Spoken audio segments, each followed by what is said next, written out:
Bismillahirrahmanirrahim. Assalamualaikum warahmatullahi wabarakatuh. Pada kesempatan ini kita akan membahas tentang alat optik. Alat optik itu bisa berupa mata, kacamata, loop, mikroskop, teleskop, kamera dan lain-lainnya. Pada kesempatan ini kita akan membahas tentang mata. Mata yang akan kita bahas di sini, bagian dari mata itu yaitu lensa mata dan retina. Retina tempat sebagai layar tempat terbentuknya bayangan yang dibentuk oleh lensa mata. Jadi bagian utama dari lensa yang dari mata yang akan kita bahas adalah lensa. Jadi konsep utama yang akan terpakai di sini adalah lensa. Lensa itu punya kekuatan lensa P itu sama dengan super F. Super F itu sama dengan super S tambah super S aksen. Dimana kaitannya dengan indeks bias lensa bagi indeks bias medium dari lensa tersebut kurang 1 kali super R1 ditambah super R2. R1 dan R2 adalah kelempungan permukaan 1 dan permukaan 2 tersebut. Jadi kemudian kalau R1 dan R2 itu merupakan kelempungan, kalau jari-jarinya kecil maka kelempungannya besar. Kalau ini R-nya kecil maka R-nya kecil, kelempungannya akan besar. Kalau jari-jarinya besar, lingkarannya besar, R-nya besar ini, maka R-nya besar, ini R-nya kecil, maka kelempungannya akan kecil ini. Kalau jari-jarinya besar, kita lihat seperti ini membandingkannya. Kalau ini datar aja, kalau ini melengkung. Jadi kalau jari-jarinya makin besar, kelempungannya makin kecil. Kalau jari-jarinya makin besar, makin kecil kelempungannya. Kalau jari-jarinya tak hingga, kelempungannya 0. Kalau kelempungannya 0 tidak lengkung. Kalau dia garis, kalau dua garis dia berupa garis lurus. Kalau dia bidang berupa bidang datar saja. Jadi dapat disimpulkan, ditegaskan bahwasanya garis lurus adalah lingkaran dengan jari-jari tak hingga. Berikutnya kita akan bahas tentang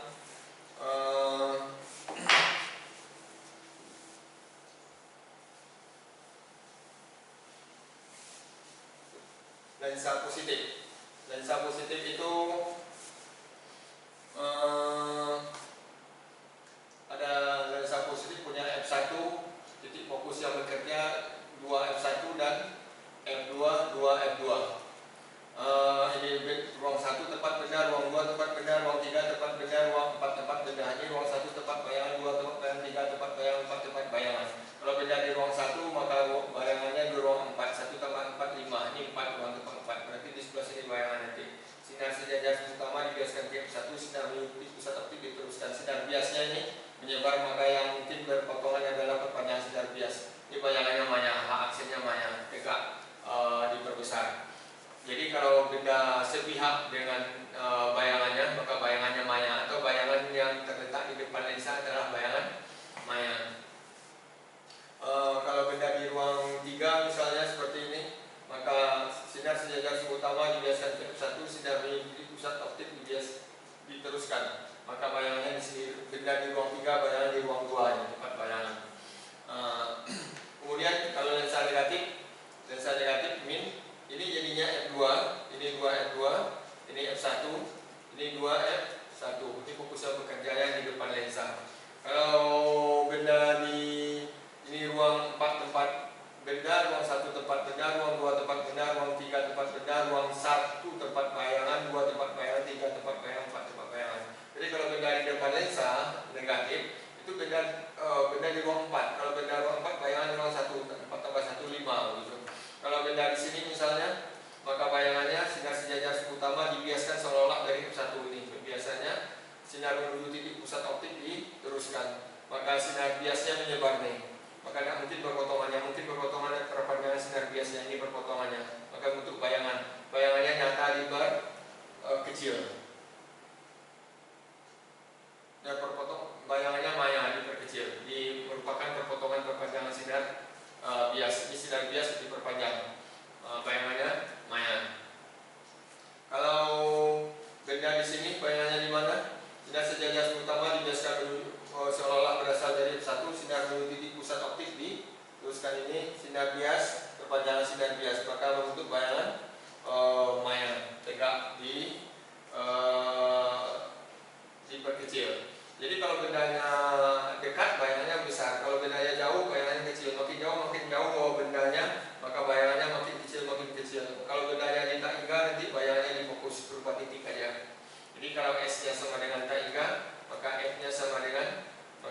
aksen sama dengan F, jarak fokus saja, ini F. Kemudian satu lagi yang harus di review,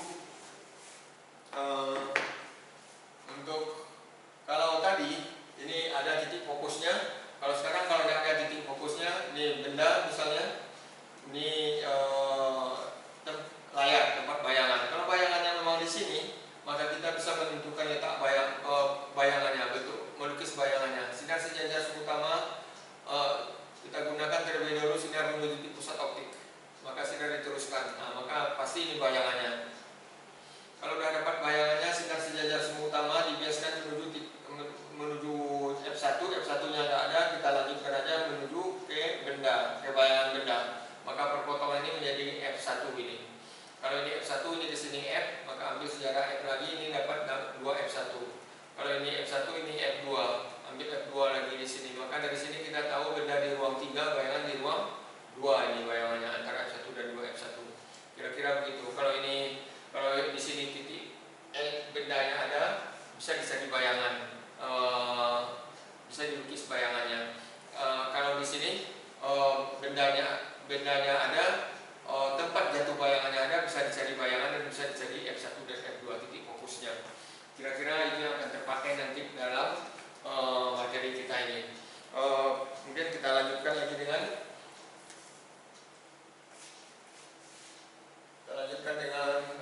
mata. Bagaimana proses terbentuknya bayangan pada retina mata kita?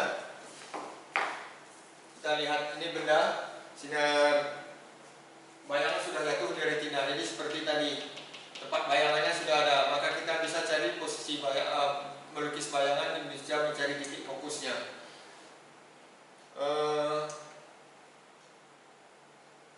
Ini dengan cara seperti tadi, sinar menuju titik pusat optik, maka dapat bayangannya. Ini bayangannya. Kemudian untuk mencari titik fokus sinar sejajar semua utama dibiaskan ke benda, maka ini merupakan titik fokusnya, F1-nya, titik fokus yang bekerja. Kemudian kalau bendanya jauh, maka dengan sinar menuju titik pusat optik kita dapatkan bayangan di sini nanti. Ini bayangan kecil merah, bayangan dari benda yang jauh ini, yang merah ini.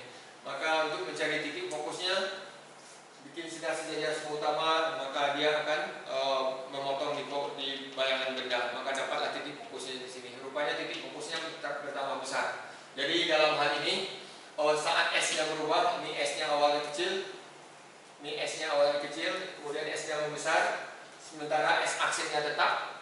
Maka supaya bisa S-aksinya tetap, maka F harus berubah. Maka saat S-nya membesar, maka F-nya juga membesar. Saat S-nya kecil, F-nya juga kecil ini.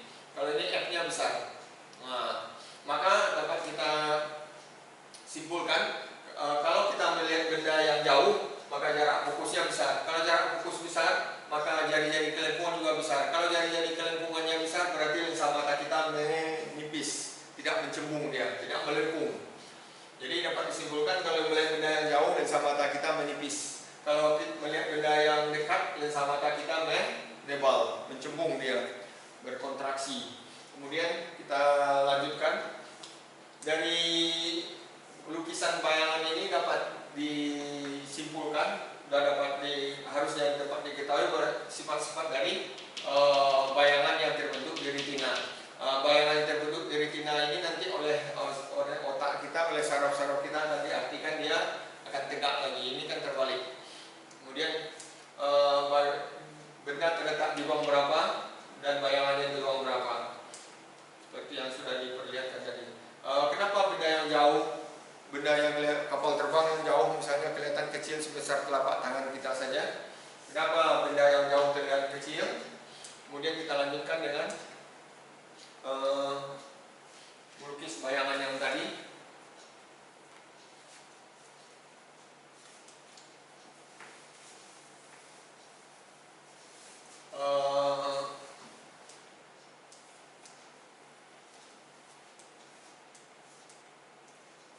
Ini benda perbentukan bayangan. Tadi sudah disimpulkan kalau bendanya dekat, maka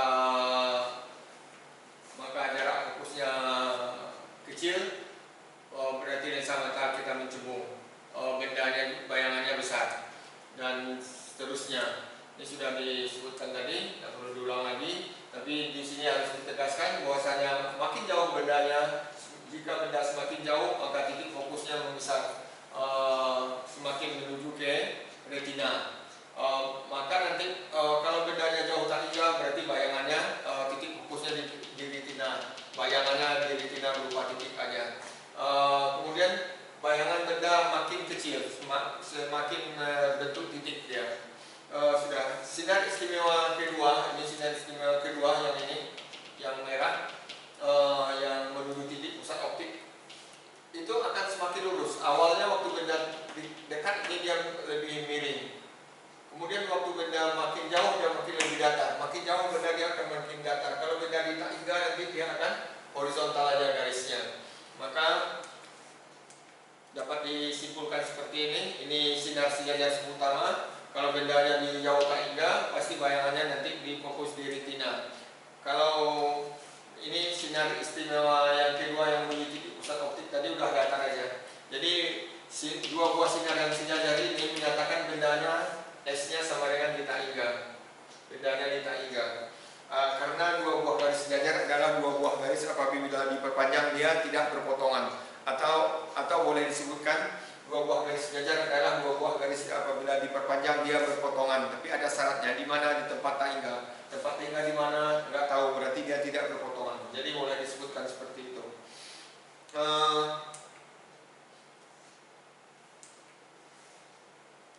Udah disebutkan tadi untuk melukis bayangan. Kita lanjutkan dengan cacat mata. Ini gambar yang tadi untuk benda yang di jauh tak hingga. Kalau mata kita normal, maka kalau benda di jauh tak hingga, S-nya sama dengan tak hingga, maka bayangan akan jatuh di retina. Kalau berupa titik, kalau bayangannya tidak jatuh di retina, maka kita dapat melihat. Kalau seperti ini, maka kita dapat mengamati benda yang jauh itu. Jauh dalam hal ini, jauh tak hingga dalam hal ini sebetulnya dalam tanda kutip.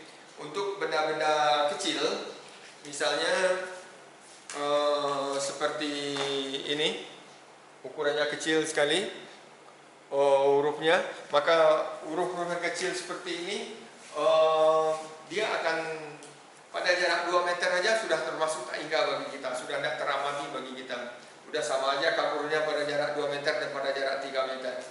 Itu sudah termasuk tak hingga bagi mata kita. Jadi tak hingga itu mempunyai makna tertentu. Kalau kapal yang besar misalnya jarak tak hingganya mungkin bisa beberapa puluh kilometer.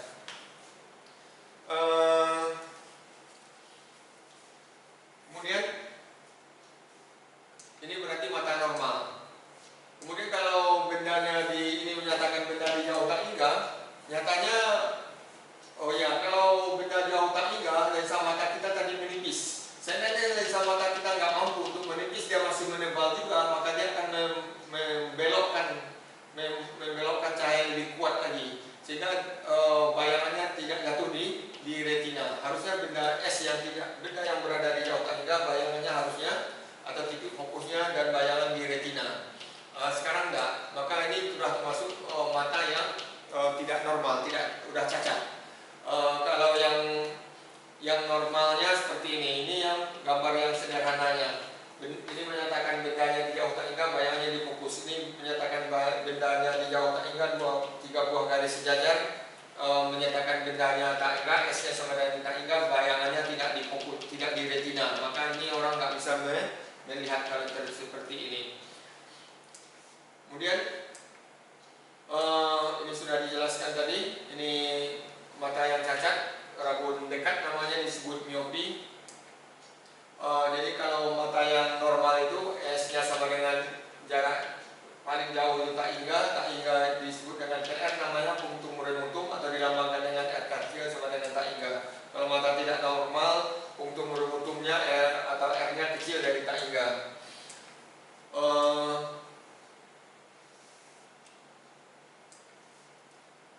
Kemudian ini mata normal, ini mata yang tidak normal, S-nya tak hingga, tapi harusnya titik fokusnya berada di retina atau bayangan berada di retina.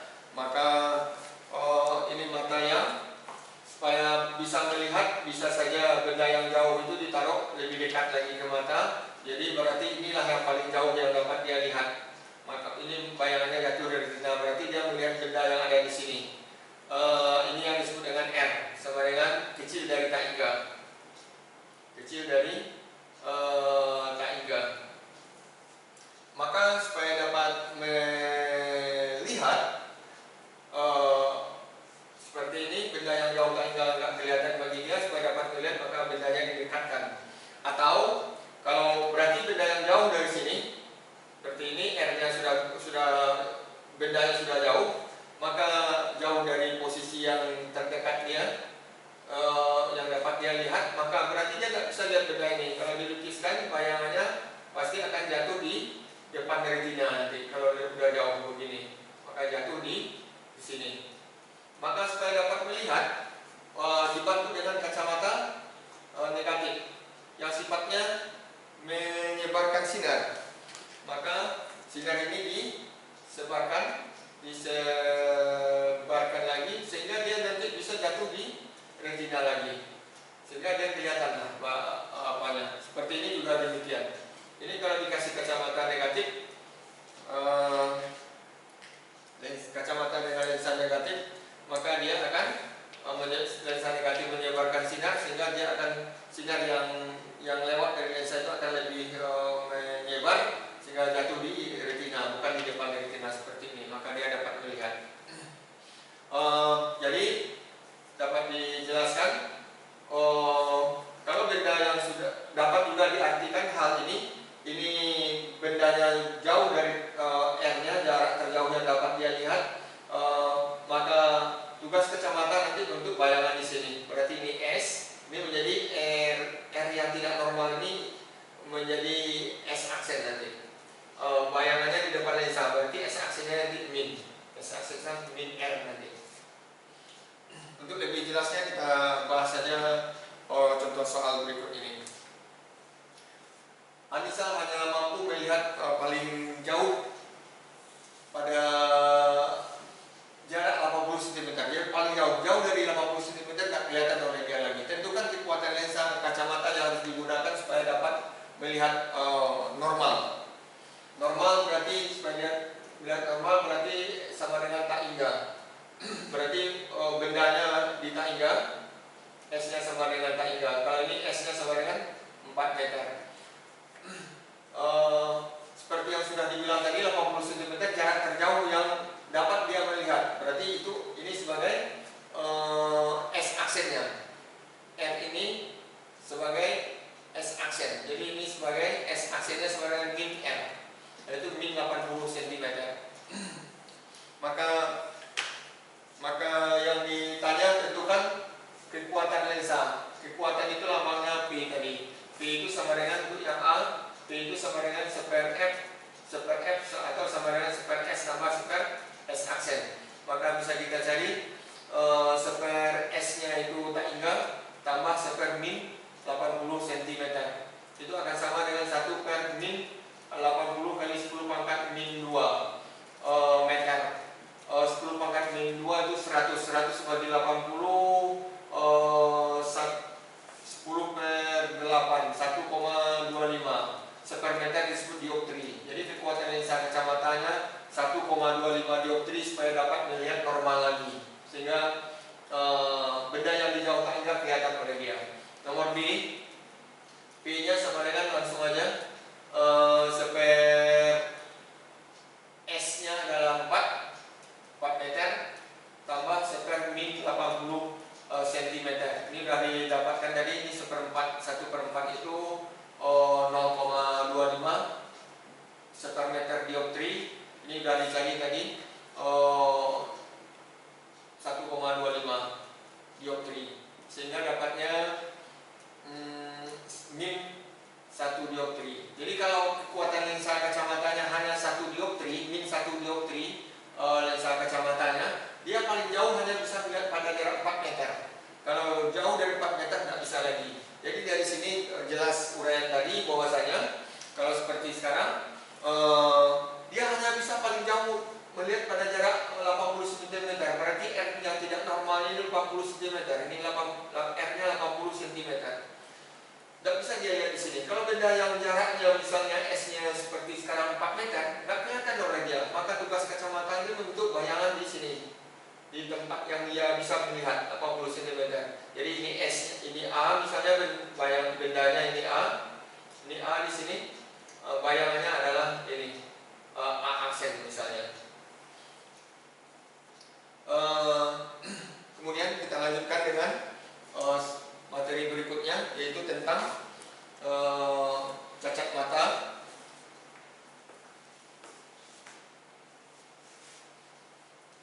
Jadi dari soal tadi dapat diketahui kalau rabun tidak bisa melihat jauh dibantu dengan kacamata negatif yang menyebarkan sinar.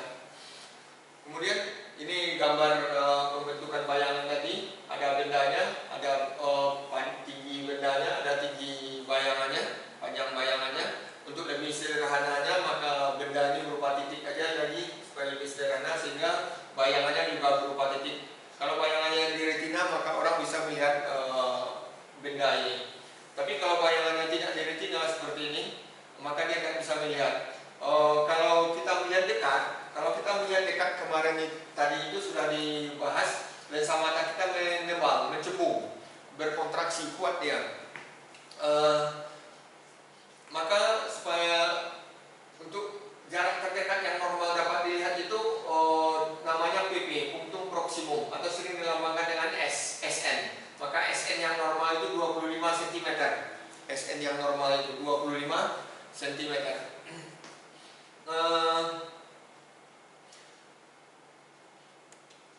Kalau mata nggak bisa lagi mencembung, dia menipis, maka tentu lensanya sinar akan dibiaskan lemah, maka agak melandai dia, maka titik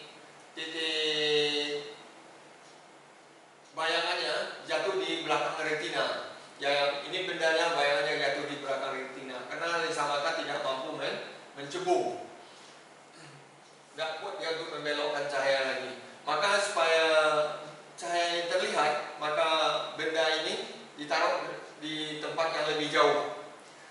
Kalau benda ditaruh di tempat yang lebih jauh, maka sinar itu akan dibiaskan agak melengkung lagi, maka jatuh dia di retina, baru dia dapat melihat.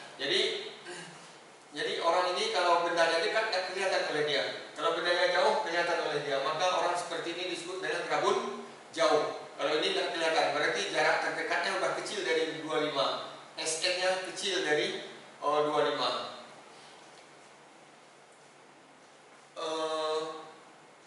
Pada jarak 25 cm ini misalnya 25 cm, SN-nya besar dari 25.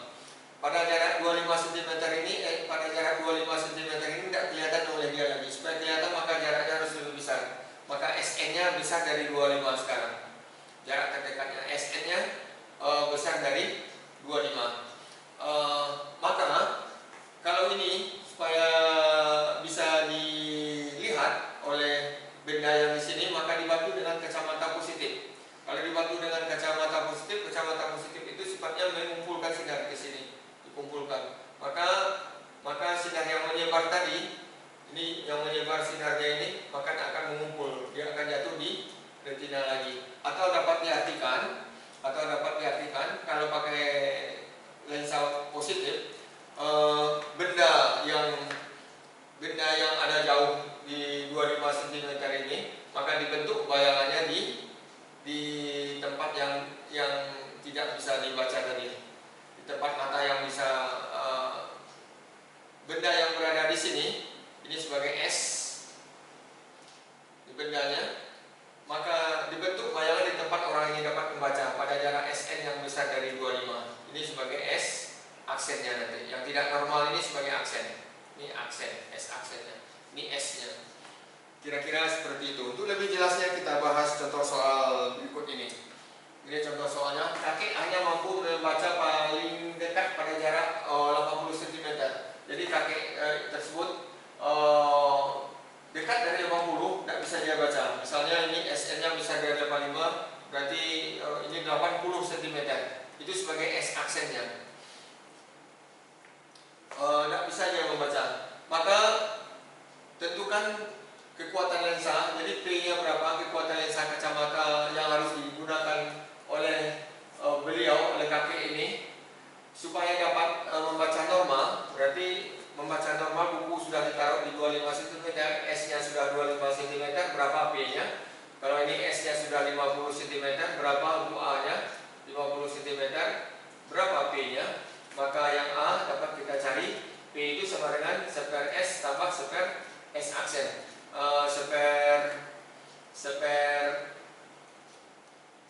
spare S-nya tadi 25 cm tambah spare S aksennya harus mild karena di depan lensa. Maka S ini S aksen min 80 cm. Min 80 cm, min 80 cm. Spare 25 jadikan meter, berarti 1 per 25 kali 10 pangkat min 2, min 2 naik ke atas jadi 100 bagi 2, ini jadi meter. Ini sudah tadi spare 100 per 25, 10 per 8, 1,25 dioptri tadi. Ini jadi 4 ya, 100 bagi 25, 4 dioptri kurang 1,5 dioptri menjadi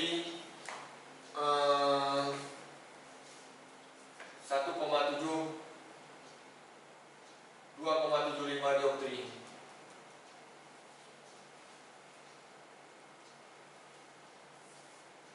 Ya, 2,75 dioptri. 3, 2. Yang B sama dengan spare langsung aja spare 50 cm jadi meter, 10 pangkat min 2 meter tambah spare min 80 cm. Ini sudah dicari 100 bagi 52 2 dioptri dikurang ini 1,25 dioptri tadi, maka dapatnya 0,75 dioptri. Jadi kalau kekuatan lensa kacamatanya 0,75 dioptri itu paling jauh, paling dekat dia bisa membaca hanya pada jarak 80 cm, 50 cm. Dekat dari 20 cm nggak bisa lagi. Kalau kekuatan lensa kacamatanya plus 2,75 itu paling dekat dia bisa membaca hanya pada udah bisa dia membaca normal ya. Kalau 2,75, kalau 0,75 paling dekat hanya 25. Kalau 2,75 paling dekat sudah bisa 25 cm. Jadi dapat dilihat di sini kalau rabun jauh tidak bisa membaca jauh. Kalau rabun dekat tidak bisa membaca dekat, hanya bisa membaca jauh. Dia bisa membaca pada jarak 80 cm. Dekat dari 80 cm nggak bisa baca. Jadi ini rabun dekat, terang jauh. Kalau rabun dekat dibantu dengan kacamata positif supaya sinar yang datang, sinar ini dikumpulkan oleh lensa positif. Maka mengumpul sinar maka akan jatuh di retina. Demikian barangkali yang dapat kita diskusikan pada sesi ini. Terima kasih atas semua perhatiannya. Selamat, semoga bermanfaat khususnya bagi siswa yang sedang berjuang belajar di rumah dan berjuang memutus rantai virus corona